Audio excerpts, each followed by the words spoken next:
Sa ating selfie balita, nanalasang snowstorm sa ilang bahagi ng Amerika at sa tindi po nito umabot sa 3 talampakan ang bumuhos na niebe. Kabilang sa matinding tinamaan ang New York.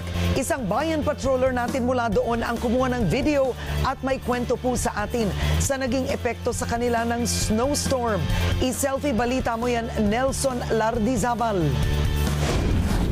Magandang gabi po. Ito po yung update pagkatapos ng 2 araw na snow dito sa New York.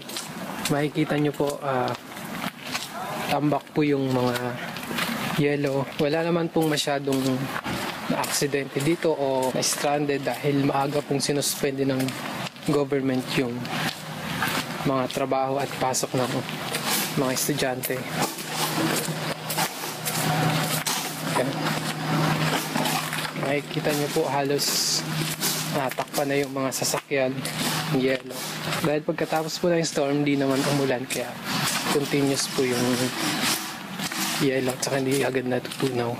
Nelson Lardizabal, New York. Aba, talaga naman hanggang US may bayan patroller tayo ron.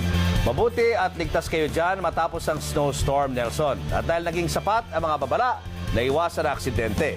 Patuloy kayong mag-ingat dyan, Nelson. O mag-ingat kayo dyan at sa mahilig mag-selfie balita, magpadala ng video o litrato at i-report dito sa Bandila. Pwede rin mag-email sa i-report@abs-cbn.com o mag-post sa Bayan Mo Ipatrol Mo Facebook sa Twitter account na @bayanmo. At sa bmpm.abs-cbnnews.com, i-selfie balita nyo yan sa Bandila.